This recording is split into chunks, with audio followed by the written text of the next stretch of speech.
All right, so today's lecture is going to be on cellular communication. How do cells communicate or talk with each other to get them to do what they want each other to do, right? So how does one cell tell another cell to do a job in a multicellular organism? Or if there's two single-celled organisms, how do they communicate information to each other? That's what we're going to talk about. Now, cells don't have mouths. They don't have the ability to produce and take in sound stimuli. So they have to rely on chemical signals in order to do that process. So what this whole lecture is going to kind of highlight is the cell's ability to do that. So first thing, obviously the ability to communicate with each other is absolutely essential. It's very important for them. There are universal mechanisms for cellular regulation. What I mean by that is we're going to talk about a bunch of different players in these mechanisms. And what I mean by that is there's a bunch of different parts that can come together in different ways to kind of do the same thing. And it's going to feel sometimes overwhelming and complicated, especially when you kind of see the next page that I'm going to show you, or the next slide. But just understand that all that's going to be happening is a bunch of proteins interacting with proteins and other molecules interacting with proteins, eventually causing them to change shape. It changes their function, and eventually it's going to activate some sort of response within the cell. And it's kind of like this for all cells, whether it's a single-celled organism that seems relatively simple, like prokaryotes, and then there's eukaryotes, right, a little bit more complex, and multicellular organisms such as ourselves and other animals. The way cells communicate is very similar amongst us all. So what is going to happen is one cell is going to produce a signal. You can see the sending cell here. Those signals, another term for them is ligands. You're going to hear me referring to that a lot. Those ligands are then going to bind to cells that have receptors for those ligands, and it has to fit together. Okay, and once that happens, that receptor is going to change shape, and it's going to transmit that signal into the cell. It's going to cause multi-step pathway to occur, eventually leading to some sort of response. If a cell does not have a target or have a receptor that fits with that ligand, and it is not going to respond. So here's what I meant by something that looks a little bit overwhelming. This is the apoptotic pathway, which is a mechanism by which a cell will destroy itself if it undergoes certain types of damage, or if it's been infected by a virus or whatever. But let's think about it this way. So I know this looks overwhelming. What arrows mean activation. So that means that if there's an arrow going from one thing to another, that means that molecule or that protein is going to activate something else. Sometimes if there's a negative sign, or if there's a line like this, it comes together like that. You can kind of see that down here, P53, and this small molecule here. That's going to inhibit that process. So arrows mean stimulate. You can see inhibition here as well.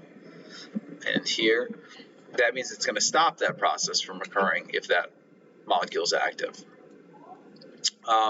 So think about it this way. So one of the times that apoptosis occurs is if you have a really bad sunburn, and a few days later you see the cells or your skin peeling off. That's because the cells have killed themselves due to radiation damage.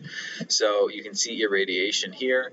It causes DNA strand breaks. That stimulates P53 to be active. P53 activates this molecule, inhibits this molecule, which then stimulates different things to happen within the cell, eventually causing the cell to destroy itself. The lysosomes fuse with the different organelles and digest them, and the cell forms basically it forms all these blebs, they're called, and the cell dies.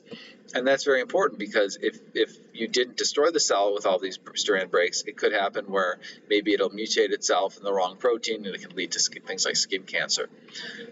We also, these are natural killer cells and T cells that will kill cells that are infected by viruses. So it'll trigger the cell to kill itself or destroy itself if it's been infected or it's gone haywire, like a zombie cell. So again, by the end of this, you should look at this and be like, okay, I kind of at least get the gist of what's going on. Before we get into any of those mechanisms specifically, we have to understand at a very simple level what's happening here. So chemical signals evolved for single-celled organisms to be able to communicate with each other. In this case, we see yeast cells right? And we have alpha and we have AE cells, we'll call them. It's similar like having sexes. And because the point of sexual reproduction, when two things want to reproduce, is we want to have genetic diversity. So an alpha cell doesn't want to mate with an alpha because they're too similar, and A doesn't want to mate with an A because it's too similar. They want to mate with different types of cells to increase genetic diversity, which is the goal of sexual reproduction in the first place. So A cells will release A factor, alpha cells will release alpha factor, but the A cells have receptors only for alpha. They don't have A receptors, so they will never try to mate with other A cells. So you can see here, because this A cell has an alpha receptor, when the alpha is near it and producing alpha signals, it will bind to that A cell, and the A cell will be like, oh, I want to mate with you. And the same thing will happen with the alpha cell with the A factor. They'll fuse and they'll form a new hybrid cell that has genetic diversity to it. Okay, so as I said, it's similar in microorganisms, but we do something very similar when we want our cells to communicate with each other. One example of this is our neurons and our nerves firing in our synapses between our nerves, which is basically the point where two nerves communicate. And cells, we use chemical messengers, whether it's local and close, like in the case of this, where one cell is trying to talk to its neighboring cell by releasing chemicals or ligands or hormones or neurotransmitters, or far away by releasing these hormones into the blood and causing them to bind to cells that are not close to them. So paracrine signaling is local signaling. That example I just gave you of neurotransmitters is an example of that. I'll talk about those more later. But paracrine signaling is also when cells are just trying to send signals between each other quickly. And in plant cells and animal cells, they have different structures that allow for this to occur. In plant cells, they're called plasmodesmata. They're basically channels between the cell membrane and kind of linking their cytoplasms to each other so they can quickly send signals back and forth. Or in animal cells, they're called gap junctions. It's kind of the same idea, except you don't have a cell wall you have to worry about, right? So you can see a similar idea up here between these two. You will have an AP question on your test on plasmodesmata or gap junctions, because that's how cells communicate quickly. The role is for quick communication and sending stuff between them. But also, when cells want to know if they're in contact with other cells, which is important for lots of your tissues in your body and things like in your skin, so that when some cells are destroyed, it knows to kind of grow in that direction and make copies of itself to heal. One cell has a protein sticking out of it, and the other one has a receptor that will receive that protein. They'll recognize each other. Sometimes they're glycoproteins or glycolipids as well. And that will cause that one next to it to know that it shouldn't replicate. Now, let's say this one disappeared, the one with the green proteins on it. Well, this one's then going to say, oh no, I need to replace myself. So it may be triggered to do mitosis, make a copy of itself, and replace that cell because it died or was destroyed. And that's all local paracrine signaling. What we tend to focus more on, though, is endocrine signaling, which is long-distance signaling. Plants and animals will use this in varying mechanisms. Plants have transport systems with tubes within them, so do we, which is our bloodstream. For us, it's hormones traveling via the blood. So there's a releasing cell, an endocrine cell that produces hormones, for example, which, remember, we talked about the endomembrane system and how that can be released through the Rafier and the Golgi apparatus. Once they're released, those hormones or those signals go into the blood. They transmit throughout the entire body. And essentially, any cell that has a receptor that matches that hormone can respond to it, and there's going to be a response within the cell. And I think this idea is really simple to understand, and I think this is true with all biology. Like, there's a lot of complex ideas, but really, if we boil it down to it, it's does this fit with this, okay? So a ligand or a signal has to bind to the receptor and fit. So if you can see that first cell, that ligand does not fit within that more square-shaped receptor because it's diamond-shaped, the binding site. But the diamond or the triangular shaped receptor fits it. So you're not going to have a response in the first cell, but you will have a response in the second one. It has to fit together. Now, As I said, it's a little bit more complicated than that. The binding between the signal and the ligand is very highly specific, as I just mentioned, but it has more to do with the R group interactions that are happening between the ligand, which is usually a protein, and the receptor, which is also usually a protein. There has to be very specific interactions between the R groups on their amino acids and the binding site. Once that ligand binds, it causes what's called a conformational change. Anytime, and I talked about this earlier in the course, you hear the term conformational change, it just means shape change. So once the ligand binds to the receptor, okay, let's say the ligand binds, it causes a change in the shape of the receptor, which then causes a change in the shape of another protein, which causes a shape change in another protein, and so on and so forth, like a cascade, like dominoes, until you get your response at the end. So conformational changes are just shape changes. That happens every time the ligand binds to the receptor. Now there's three parts to cell signaling that you want to know. There's reception, where the ligand binds to the receptor, causing a shape change in that receptor, or a conformational change, kind of bringing the signal from the outside of the cell to the inside of the cell. The next part is transduction, which is this process by which the receptor activates a protein. That protein then activates a protein, which activates a protein, which activates a protein, or other molecules. And eventually you get, at the end, that last protein activates maybe an enzyme or turns a gene on or off, which causes some sort of response. So reception is ligand binding to receptor. Transduction is the passing of the signal from protein to protein within the cell, and also things like second messengers and things, which we'll talk about. And then third is response, which is the final thing, activating an enzyme, turning genes on, which causes change within the cell. So here shows you kind of what I mean by that. Initially, we have no ligand present, and everything is shut off within the cell, all these proteins. Once the ligand binds, it activates the receptor in that that second image, right? That receptor then activates an adjacent protein that is found on the membrane. That membrane protein then will activate the next protein in line, which will then activate, over here, and then which will activate the next protein in line, which will finally cause and activate a response at the end. There are mechanisms for shutting this off too, which we'll talk about, but basically there are a bunch of intermediate steps before you get a response. One of the ways AP likes to assess you is they want you to understand that a ligand does not bind to a receptor and cause a response right away. There's intermediate steps there always. Okay? You want to remember that. So far, what should you know? Cells communicate via ligands or signals. Cells need receptors that fit with specific ligands to have a response. They have to fit together, right? When a ligand binds to a receptor, the receptor changes shape, conformational change. This shape change activates a protein, which then will go and activate a protein, which activates a protein, which activates a protein, until finally, at the end, you'll get the final protein causing some sort of response that we're trying to get. Now, another thing they talk about are intracellular receptors. Before I get to the extracellular ones, which are the most common type you see, there is one specific type and way they ask questions about intracellular receptors, and they tie stuff in from the first unit that we learned. So intracellular receptors are found inside of the cell as opposed to on the protein surface, or on the cell surface membrane, right? So instead of being on the cell membrane where you have the receptor sticking out, these are found inside the cell. Now, most ligands are proteins, and proteins are too big to cross the membrane. They're too polar. They probably have a charge associated with them in some way. So that's why they have to bind to external or extracellular receptors.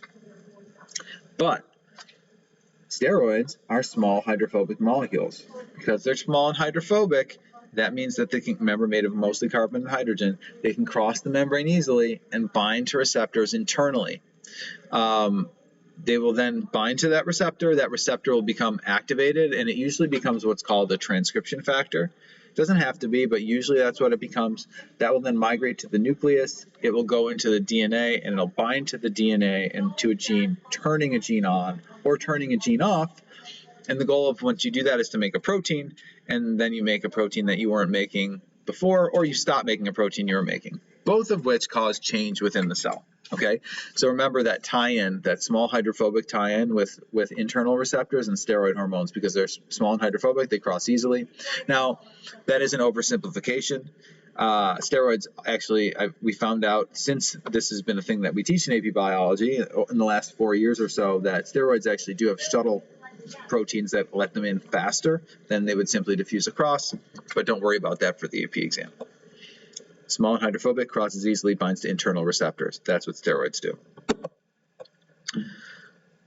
All right, so there's 3 different receptors in the plasma membrane that I want to teach you about specifically, so that you understand when you look at these mechanisms on your AP test or the test that I give you or questions that you get, you can kind of know how all of them work, right? You don't have to really memorize these, but you want to understand how they work. So those are G protein linked receptors, which I'm going to focus on first. Then there's tyrosine kinases, and then I think the easiest one to understand, which is an ion channel, which is simply just a facilitated diffusion protein that is closed or open, and when the ligand binds to it, it does the opposite. It either opens up or it closes, which allows ions to flow in. But let's start with a G protein linked receptor. So I have a video to show you on this as well. So a G protein linked receptor, the way it works is a ligand will bind to the receptor here. It'll cause a conformational shape change. That conformational shape change will then activate a G protein. A G protein is this kind of greenish, bluish colored protein at the bottom. It actually has multiple subunits to it. It's kind of oversimplified here. But it's called a G protein because it binds GDP or GTP, which is a related molecule to ATP. It's a high energy molecule. If that protein is inactive, it has GDP bound, the lower energy form of it. Once the ligand binds to the receptor and the receptor changes shape, GTP will replace GDP, activating it. Once that G protein is activated, it is going to migrate over and activate this protein right here, which is usually adenylyl cyclase. It could be a bunch of different ones. I'll talk about that a little bit later. But basically, you're activating an enzyme. That enzyme makes something, which then will bind to proteins, which will go activate other proteins, which will activate other proteins, which eventually will cause a response. So here's each step. You see the inactive G protein here, no ligand bound. Ligand binds, we activate the G protein, replacing GDP with GTP. Okay, then what happens? It will then migrate over, activate this enzyme, and then as soon as it activates the enzyme, it kind of shuts the enzyme off again. So only when the ligand is bound do we continuously have the G protein constantly going over and activating this enzyme over and over again until finally you get your response, or which is what you want. So that when the ligand falls off, we stop the whole process because we don't want that response anymore. So let me show you quickly the way this works here. Here's showing you an actual kind of computer simulated model of a G protein coupled receptor. I'm going to turn that thing off so you can see. The green is the G protein receptor, and this other green thing's the ligand. You can see it binding. And what's going to happen is you see there's the G protein, multiple pieces to it. It's going to get activated by GTP. We then have it. This protein is going to go and migrate. You can see the red one migrating over to this one, activating this, and now it's making these molecules. See, the bright ones, and those are going to go bind to proteins, which are going to activate those proteins, which are going to go do other things and activate proteins, and so on and so forth. So that's kind of what it really would look like molecularly within the cell.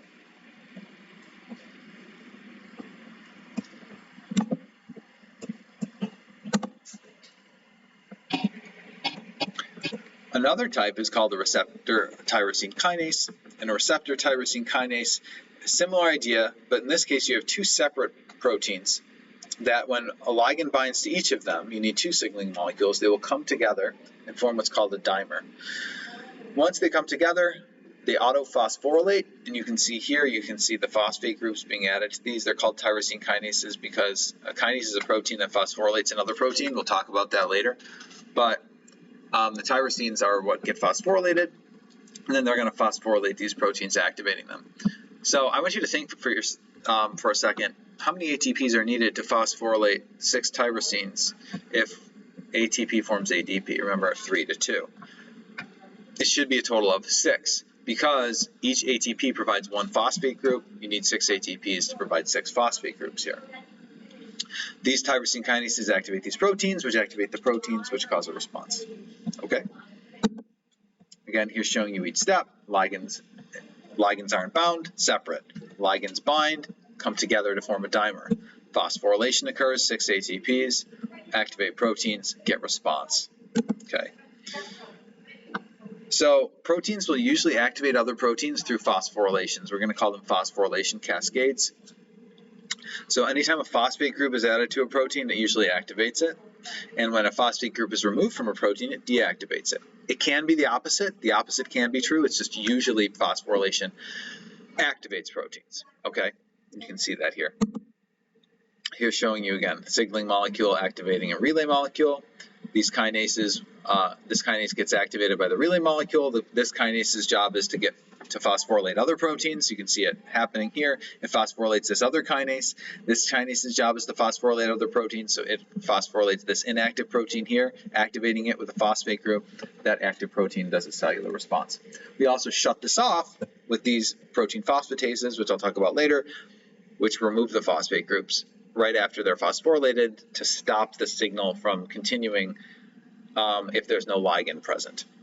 Notice the phosphate groups come from ATP every time, and it forms ADP. So let me show you what a tyrosine kinase looks like. Factor molecule Turn binding the the volume off here. Whoop.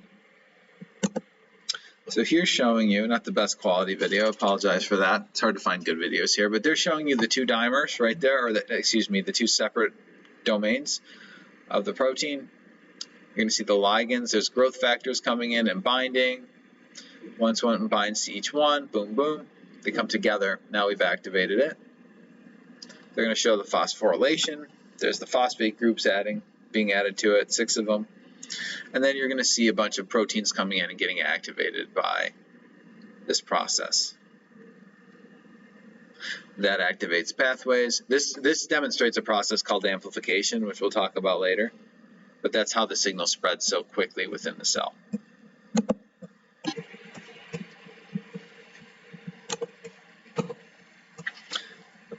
And the last type of receptor I want to talk about are ligand-gated ion channels. And this is the simplest one. This is simply where you have a ligand binding to a facilitated diffusion protein, and when that ligand binds, it opens, and it allows for whatever it is that couldn't cross normally because it's charged, polar, too big, whatever, to cross from a high concentration to a low concentration.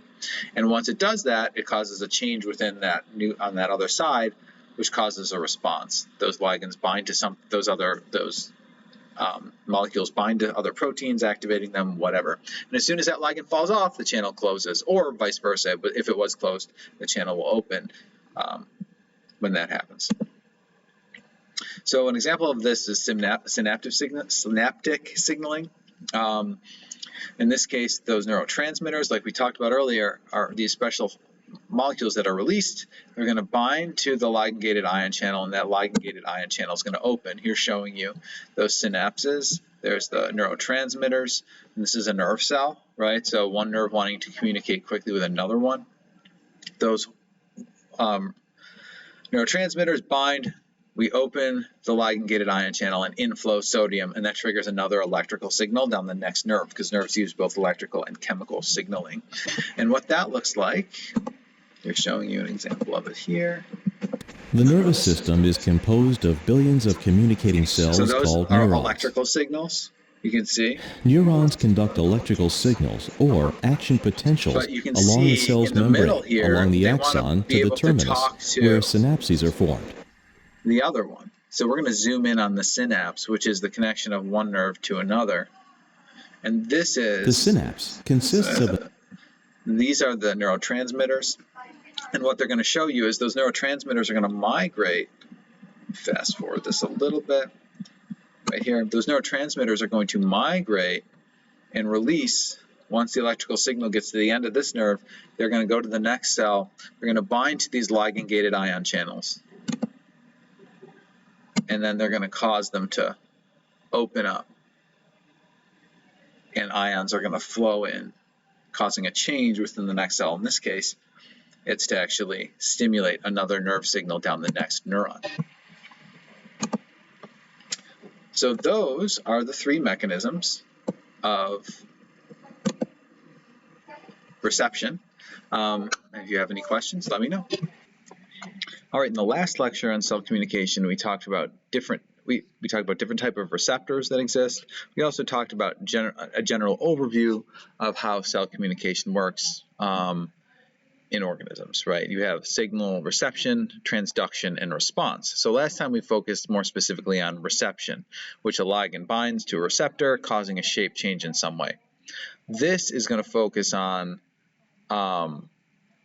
how does that signal then get passed from protein to protein to inevitably get that response that we're looking for. So if you ever hear the term cascade, that means like one protein activating another, similar to like dominoes. Like if you ever think when dominoes are stacked and they knocked over and they fall over, that's kind of what a cascade means. And as I said, the goal of it at the end is to really get a response. And we'll talk about the response after we get through the different transduction pathway mechanisms. So the reason we have multiple steps, why do we not just have a ligand bind to a receptor, get a response, is that these multiple steps allow for amplification of the signal. Okay, so it can spread throughout the entire cell, but also it can provide potential for coordination, regulation, and really control over the process. So maybe one ligand is bound to one receptor that says, I want to do a process, but maybe there's another ligand bound to a different receptor that's going to say, no, hold up and wait. And I'm going to provide you some examples of that eventually as we progress through this. So this is what I mean by control and regulation. You can kind of see that we have a bunch of receptors here binding different ligands, and how all three of these ligands can activate this kinase, but three can also activate this kinase, but three can activate kinase 1 and kinase 2. 2 activates this kinase, 1 activates this kinase. And only if both kinase 1 and 2 are active do we get kinase 3 to become active. So again, it allows for control, because without both of these mechanisms being activated, which can be activated by several different ways, right, based on these different receptors, that's the only way you can get that output.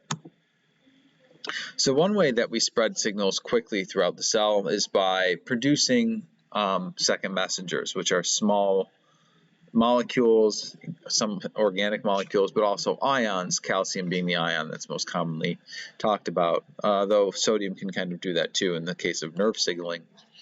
So each of these are non-protein molecules. They're water-soluble, meaning they're hydrophilic, at least somewhat. DAG obviously has hydrophobic components, as we'll talk about in a second. But each one of these is derived from one of the macromolecules, aside from calcium, right? One of the macromolecules that we talked about in Unit 1. So first look at cyclic AMP, or CAMP. Try to guess what type of macromolecule that is. So what I see is CHOMP, right? Well, you don't see the nitrogen, but A or G, that stands for the nitrogenous base. This is a sugar, phosphate, and nitrogenous base. It's actually based off of an ATP molecule, but instead of having 3 phosphates like ATP or 2 phosphates like ADP, it's called AMP because it's monophosphate. It only has 1. How about inositol 1,4,5 triphosphate? Now, this is interesting. I want you to look at that molecule and tell me what you think it is, macromolecule-wise. Okay. Now, this one doesn't follow the rules, but I know that's a carbohydrate. I can tell it's a carbohydrate by the shape of it. I see a bunch of OHs on it, but notice there's phosphate groups on it. I thought you said carbohydrates don't have CHOMP. It's a carbohydrate derivative, or not CHOMP, but CHOP in this case. So that's I3P is a carbohydrate derivative, and then DAG is a lipid derivative, because you can see the long chains of carbon and hydrogen, and actually it's derived from lipids found in the phospholipid bilayer. So here's showing you how cyclic AMP is actually made. Now remember, I'm talking about these because they're going to actually cause widespread change very quickly in the cell. I'm going to show you how that works in a second. So this shows you how cyclic AMP is made from ATP. You can see there's the ATP molecule. There's an enzyme called adenylyl cyclase, which is an enzyme found in a lot of different G protein mechanisms, especially ones that the AP exam likes to talk about. It removes 2 phosphate groups, and then it forms a kind of a ring structure on this side with the sugar and the phosphate group. That's why it's called cyclic AMP. Cyclic from the ring structure, and AM for the 1-phosphate, NP. And then phosphodiesterase can actually break that one bond, making it no longer cyclic AMP, and now it's back to AMP, adenosine monophosphate. Calcium, the way calcium acts as a second messenger is that calcium can get stored inside of membranes within the cell. So there tends to be high extracellular calcium. There also tends to be high calcium inside the smooth ER, rough ER, and also inside the core of the mitochondria. And we actually use active transport, as you can see here, to pump calcium ions in to the smooth ER and pump calcium ions out of the cell and pump them into the mitochondria. It creates a high concentration in there, but the calcium can't leave because there's no place for it to go, and it can't cross the membrane easily because it's an ion. Then, if there's a stimulation and we activate these, there's calcium channels you can't see here, IP3 will bind to them and open up separate calcium channels that are different from the pumps that are facilitated diffusion proteins, like a ligand-gated ion channel. It will open up, calcium will flow out and cause change within the cell. I'm going to show you an example of that after we get through the response part. So those second messengers are ways that we send signals quickly and transduce through the cell. We also do it through phosphorylation cascades, okay, which again we're going to get to in a second, right here. But the response is then at the end, the final protein does an activity. It can either be an enzyme that gets activated or turned off. It can become a transcription factor, which can go and bind. Transcription factors bind to DNA, turning genes on or off. So it's doing something. It's changing the activity in some way within a cell. So here's showing you IP3, and it shows you a G-coupled receptor with the ligand binding to the receptor. The G protein gets activated. It migrates over to an enzyme called phospholipase C, which creates IP3 from DAG, because PIP2 is DAG and IP3 connected. DAG's going to maybe do something else separately, but we're not worried about DAG right now, because it's also a second messenger. The IP3 molecules will then migrate to this ligand-gated calcium channel. It'll open the calcium channel. Calcium will flow out. It'll then go and bind to a bunch of proteins, activating them, and that'll cause various cellular responses. So you can get responses in a lot of ways. Either it's very linear, one signal activates this protein, which activates this protein, where you get a response, or one ligand can actually, it can branch off, and this protein can activate two different proteins, creating two different responses. Sometimes you have two separate ligands that have to happen and activate to get one. So this is very common, this type of mechanism, like cancer or cell cycle regulation. It can be messed up in cancers. So, like, let's say the red ligand stimulates activity, right? The cell to maybe copy itself or divide, which we want to control, right? So this ligand says, okay, it's time to divide. Well, maybe this ligand will bind and say either, oh, yes, we definitely should divide more, or a ligand could bind, and instead of this being an arrow, this will be an inhibitor. There'll be a line here. And if this is bound, even though this is here, it'll basically say, nope, we shouldn't replicate right now. We don't need to. So again, it offers some control. And sometimes you can have the same ligand bind to a different receptor that still fits it, and it causes a completely different response than in response 1, for example. So here's showing you another thing that happens within the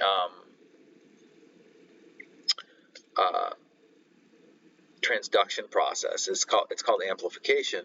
And when we talked about this, everything has been like one thing activating one thing, would activate one thing, blah, blah, blah. But in reality, that doesn't happen. In reality, one ligand binds to one receptor. That receptor activates 100 G protein molecules, and each of those G protein molecules will activate 100 enzymes, or each will activate one enzyme each. Those enzymes then produce 100 cyclic AMP molecules each. So now we're up to a factor of 10 to the 4.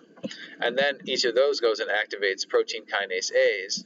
So now we have 10 to the 4 protein kinase A's activated, and each of those activates 10 phosphorylase kinases. So now we have 10 to the 5th molecules. Each of those goes and activates glycogen phosphorylase, 10 of them. So now we're up to 10 to the 6th, and each of those activates 100, or creates 100 glucose molecules from glycogen. So now we've created millions of molecules from one initial ligand binding. Is it millions? Let me write that down. 1, 2, 3, 4, 5, 6, 7, 8.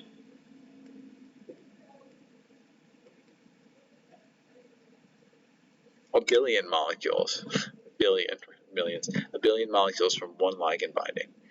So it spreads it quickly. And this is actually showing epinephrine.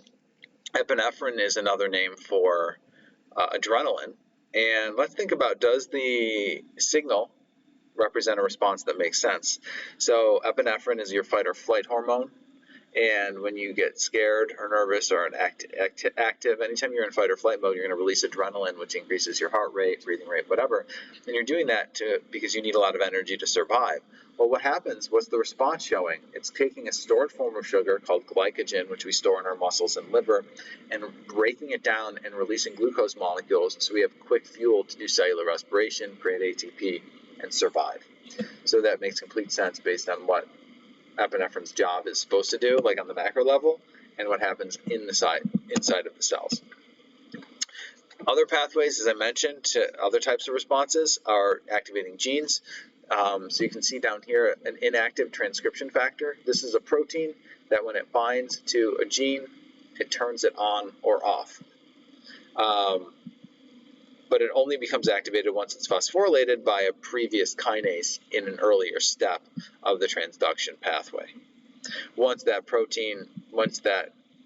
gene is transcribed, turned to mRNA, and then turned into a protein through a process called translation, that protein now does a job, and we've changed the activity within the cell. So other terms you want to know, I know we talked about these already a little bit, but kinases and phosphatases. A kinase is an enzyme that phosphorylates other proteins. Okay, phosphatases are enzymes that remove phosphate groups or dephosphorylates proteins. Usually when you phosphorylate, you activate. Usually when you dephosphorylate, you deactivate, though that isn't always the case. The prompt, the reading itself will tell you that information, or you'll be given a model, and that model will tell you that information within it. I can't teach you individual mechanisms. I can teach you the players of the mechanisms, but you're going to get a completely unique one on the AP exam, and I cannot predict what they're going to give you. So you kind of have to just understand how each of the role players, or each of the roles each of the players plays, so that you can be like, oh, I kind of get what's going on here. So here's showing you again those kinases and phosphatases. Kinases phosphorylate. They take a phosphate group off of ATP, forming ADP, and transfer that phosphate group to another protein, activating it. And then a phosphatase, which PP stands for protein phosphatase, that removes that phosphate group, deactivating that protein.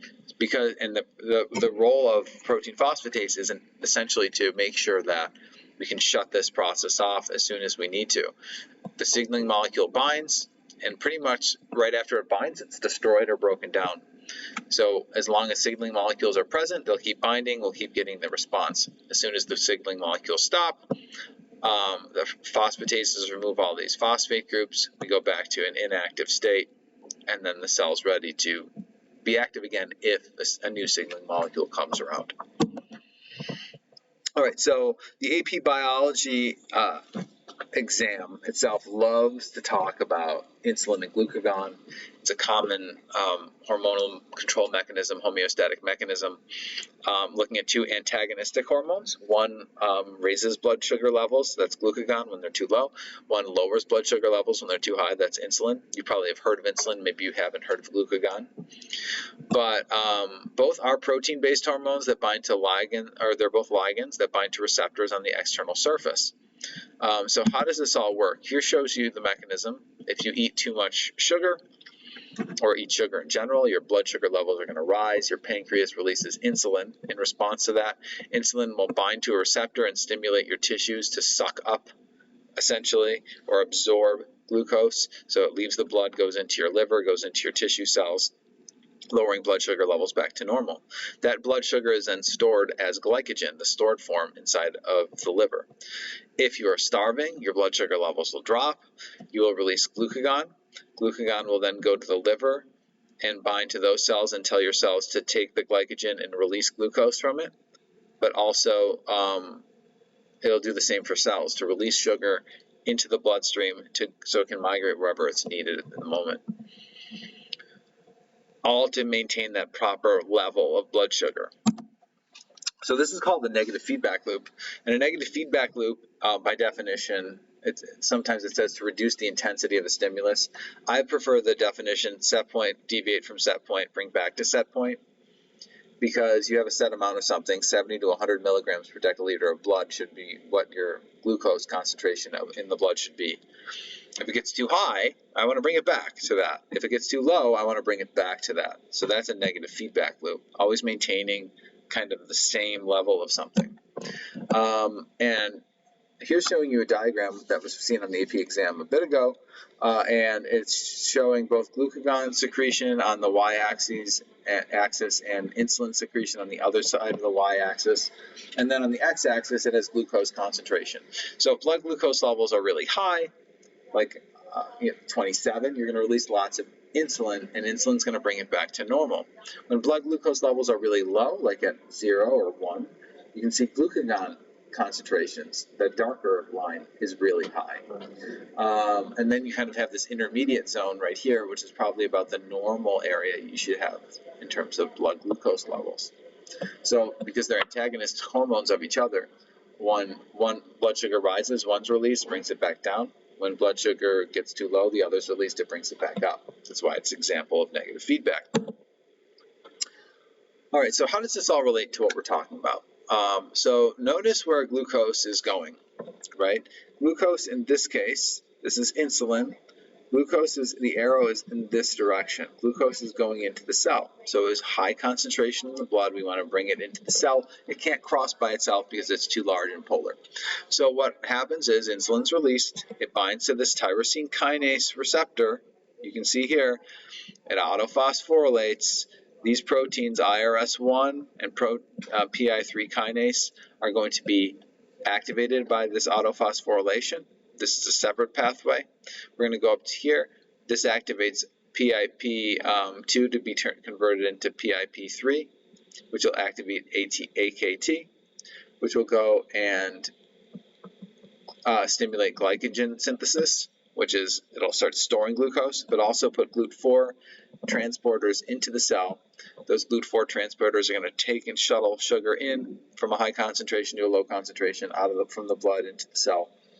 And then those glucose molecules will be stored as glycogen, lowering blood sugar levels. In contrast, glucagon, you want to release glucose. You can see glucose being released here. Glucagon binds to a G protein couple receptor. That G protein goes and activates adenylyl cyclase, which creates cyclic AMP, which then stimulates protein kinase A.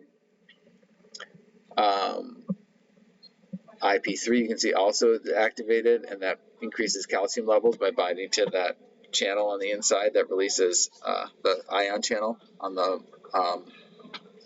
smooth ER. But also, we can see glycogen is then converted into glucose. Glucose then gets shuttled out. So we then take that stored form glycogen and remove it from the glycogen form into glucose form, and then the glucose is released from the cell,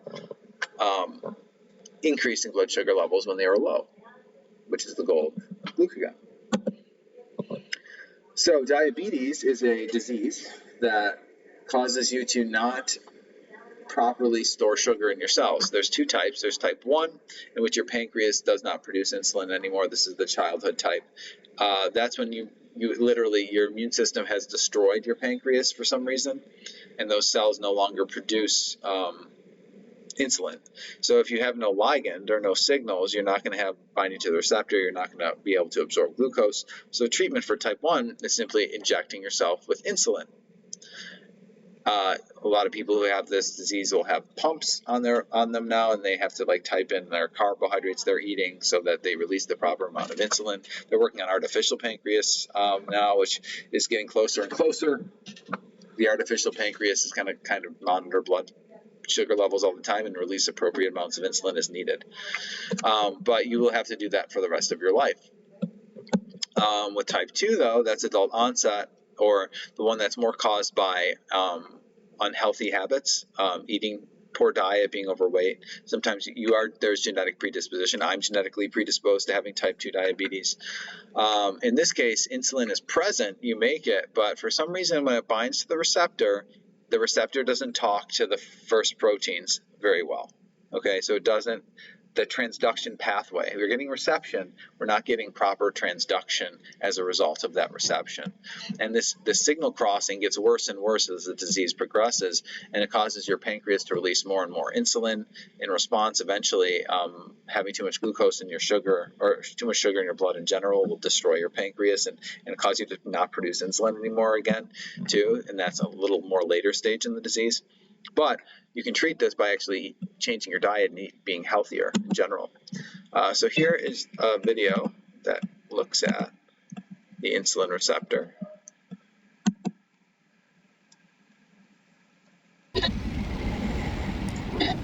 Australia is facing an increasing epidemic of type 2 diabetes. There are now approximately 1 million people living with diabetes and around 100,000 new diagnoses each year. Obesity is thought to be the primary cause of type 2 diabetes in people who are genetically predisposed. In part 1, we explained how inflammation in type 2 diabetes destroys the pancreas tissue and dramatically decreases insulin production. Here we describe the insulin receptor in type 2 diabetes. What we have discovered is the molecular detail of how the hormone insulin binds to its so-called receptor protein on the surface of a cell and instructs that cell to take up glucose from the blood and to store it as an energy source. The receptor itself actually spans the cell membrane, so it has a part outside, a part inside, and insulin binds to the part that is outside. So what you see here is this is insulin, and insulin is the ligand, and you're going to see it bind to the tyrosine kinase receptor, and you're going to see the dimers kind of coming together after it binds. Handshake as the two proteins dock together. When insulin binds to the outside parts of the receptor, it brings the two halves of the receptor together, and at the same time, the two parts inside of the cell unwind and make contact. So this is showing, this sounds gross, but this is showing autophosphorylation. These two proteins then activate each other. There's autophosphorylation, that's phosphorylated.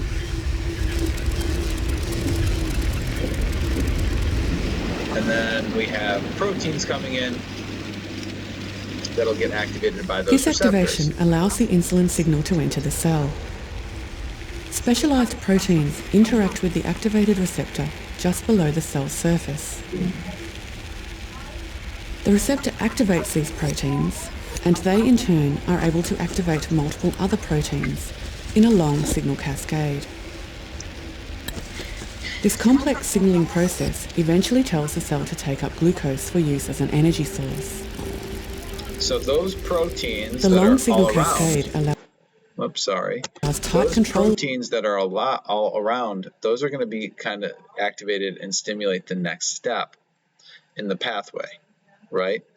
But if for some reason that receptor can't talk, as in this situation, cannot talk to those new proteins, those ones that are, or the proteins that are coming, there's no attraction, they're not getting activated, then you're not going to get the downstream effect, which in this case is the production of those glucose transporters, and you're not going to be able to bring glucose into the cell.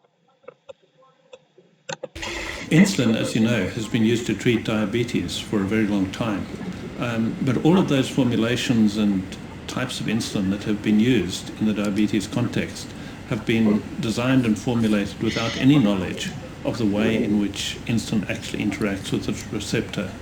And now for the first time we've got a picture of that, and we can use that into the design of new insulins that could be used for the treatment of diabetes. So we could imagine, for example, the design of insulins that act for a longer period of time, design of insulins that act more quickly, design of insulins that are more stable upon storage, and that's where we'd like to go with our discovery.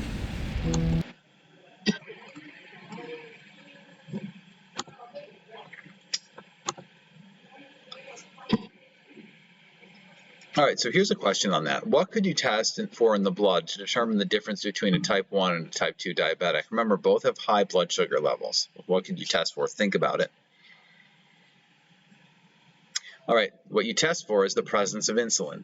If there's no insulin in high blood sugar, then you're going to be a type 1 diabetic. If there's regular amounts of insulin or too much insulin and also high blood sugar, then you'd be a type 2 diabetic, because you produce insulin, you're just not producing the proper signal or you're not, the signal's binding, but it's not communicating effectively the receptor with those downstream signal transduction proteins. Let's talk about how all of this actually relates to cancer and normal cell division. So first I'm going to talk about the normal condition, and we're going to go through a normal mechanism, and then I'm going to talk about one potential way a mutation can cause cancer by messing with that process. So growth factors are ligands that are released by cells that have received trauma, essentially. So if like they injure themselves or the cell needs to grow for whatever reason, growth factors are going to be released locally to a bunch of the cells in that area. Now, all of those cells in that local area are going to be receiving these growth factors, but only certain ones, the ones that are adjacent to, the injury or wherever the cell needs to divide, should be the ones that grow to replace that cell.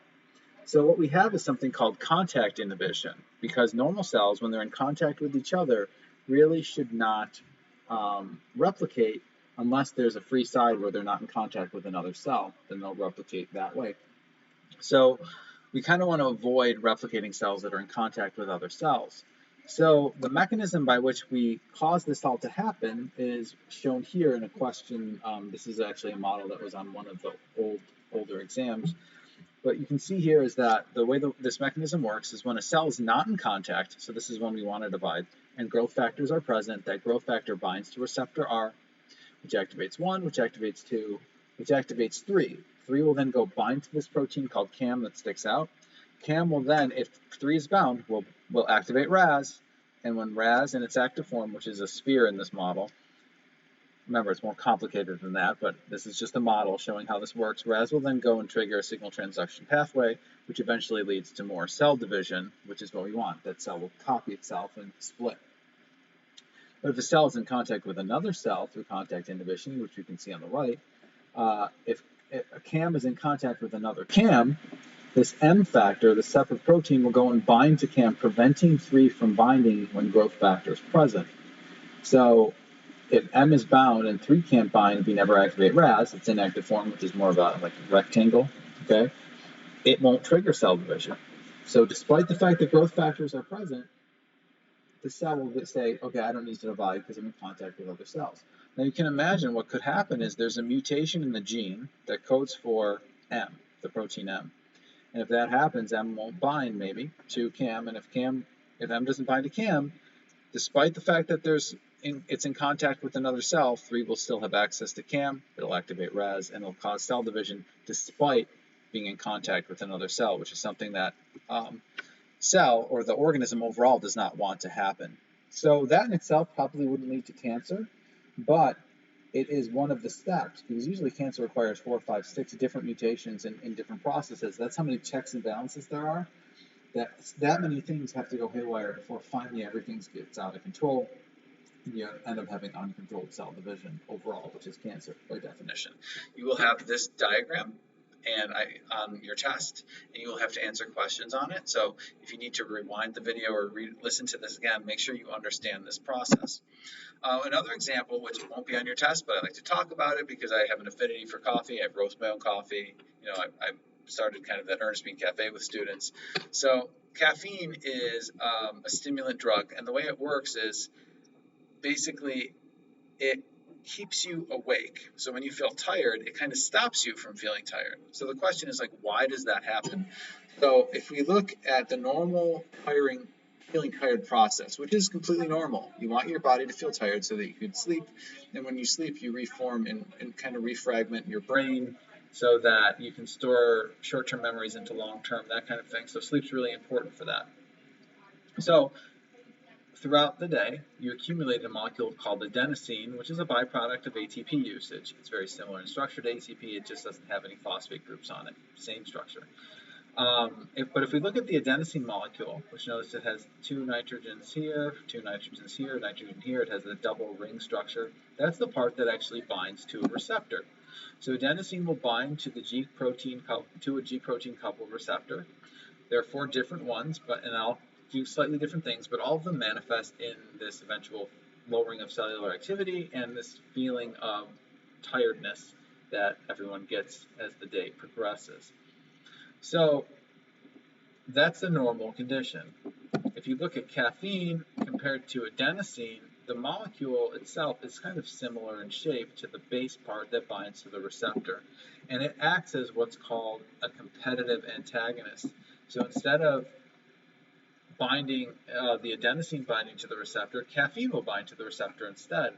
And instead of causing a signal transduction pathway, it doesn't. And it actually causes your heart rate to increase. So it makes you feel more awake. So essentially you have adenosine floating around still. You should be tired, but your body or your cells don't respond anymore because caffeine is blocking the ability for adenosine to get in there in the receptor, and it doesn't cause the same response. Okay, so that is cellular communication. If you have any questions, come see me and let me know.